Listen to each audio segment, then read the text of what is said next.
सबको नमस्कार। कोरोना से निपटने के लिए दिल्ली में हम लोगों ने लॉकडाउन लगाया है। लॉकडाउन लगाना ज़रूरी था ताकि कोरोना के केसेस में कमी आ सके, चेन टूट सके। लेकिन हम सब लोग जानते हैं कि लॉकडाउन खासकर गरीब लोगों के लिए बहुत बड़ा आर्थिक संकट पैदा कर देता है। खासकर उन लोगों के लिए जो दिहाड़ी करके रोज़ कमाते हैं, रोज़ खाते हैं। ऐसे लोगों के लिए तो अपना घर चलाना मुश्किल हो जाता है।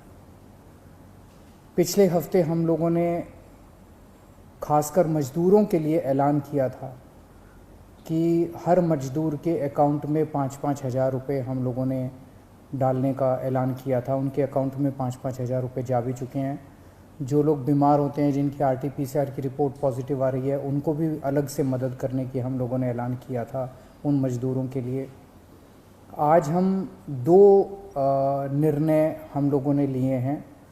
एक तो ये कि जितने दिल्ली में राशन कार्ड धारक हैं, लगभग 72 लाख राशन कार्ड धारक हैं, इन 72 लाख लोगों को अगले 2 महीने के लिए मुफ्त में राशन दिया जाएगा। इसका मतलब आप ये मत निकालिएगा कि लॉकडाउन 2 महीने चलेगा। भगवान ना करे ज़्यादा दिन चलाना पड़े, भगवान करे कि जल्दी केसेस कम होना चालू हों और जल्दी लॉकडाउन ख़त्म हो। लेकिन जो आर्थिक तंगी से गरीब आदमी जूझ रहा है, उसको मदद करने के लिए अगले 2 महीने के लिए सरकार ने निर्णय लिया है कि अगले 2 महीने के लिए सबको राशन मुफ्त दिया जाएगा दिल्ली सरकार की तरफ से। और दूसरा निर्णय ये है कि जितने दिल्ली में ऑटो चालक हैं, टैक्सी चालक हैं, ये बेचारे रोज़ ऑटो चलाते थे, टैक्सी चलाया करते थे, शाम को थोड़े पैसे घर ले जाते थे और उसी से इनका घर चला करता था। इन लोगों के घर में कोई बहुत ज़्यादा सेविंग्स भी नहीं होती, गरीब लोग होते हैं। पिछले कुछ हफ्तों से दिल्ली के अंदर लॉकडाउन है, जिसकी वजह से इन लोगों की रोज़ी रोटी बिल्कुल ख़त्म हो गई है, बिल्कुल बंद हो गई है। तो जैसे पिछली साल हम लोगों ने किया था, पिछली साल भी जब लॉकडाउन लगा था तो दिल्ली के सभी ऑटो चालकों को और टैक्सी चालकों को दिल्ली सरकार ने 5-5 हज़ार रुपये से दे के मदद की थी। आज भी हम ये निर्णय लिया है कि हम दिल्ली सरकार सभी ऑटो चालकों और टैक्सी चालकों को 5-5 हज़ार रुपये देकर मदद करेगी, ताकि उन लोगों को इस आर्थिक तंगी के दौर में थोड़ी सी मदद मिल सके। मैं ये तो नहीं कहूँगा कि उनकी सारी जो जितने डेली वो कमाते थे वो उससे मदद होगी, लेकिन मैं उम्मीद करता हूँ कि इस आर्थिक तंगी के दौर में उनको मदद मिलेगी। तो लगभग पिछली बार भी हम लोगों ने 1,56,000 ऐसे ड्राइवर्स की मदद की थी।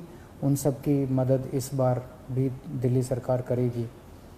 ये बहुत ही कठिन दौर है जिससे हम सब लोग गुज़र रहे हैं, और ख़ास तौर से ये जो सेकेंड वेव आई है, ये सेकेंड वेव तो बहुत ज़्यादा ख़तरनाक है।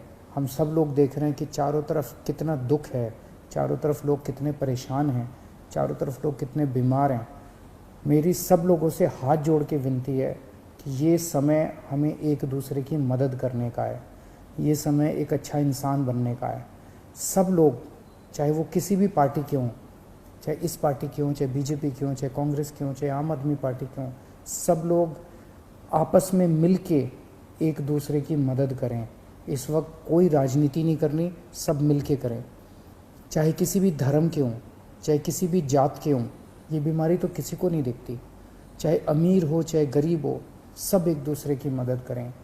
अगर कोई बीमार है, उसको अस्पताल में एडमिट कराने की मदद कर सकते हैं।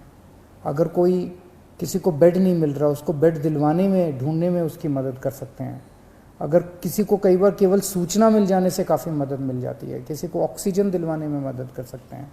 किसी के घर में सब बीमार हो गए, उनको खाना खिलाने में मदद कर सकते हैं, उनके घर पे खाना पहुंचाने में मदद कर सकते हैं। इस वक्त ऐसे बहुत लोग होंगे जिनकी रोज़ी रोटी नहीं चल रही होगी, गरीब लोग हैं, उनको आर्थिक मदद कर सकते हैं ताकि उनका घर चल सके। तरह तरह से आप लोगों की मदद कर सकते हैं। मेरी सब लोगों से अपील है, हाथ जोड़ के अपील है कि सबकी मदद कीजिए, एक दूसरे की मदद कीजिए। बहुत पुण्य लगेगा और तभी देश की तरक्की होगी। और अगर हम सब मिलके इससे लड़ेंगे तो मुझे पूरी उम्मीद है कि बहुत जल्द हम कोरोना से जीत पा लेंगे। नमस्कार।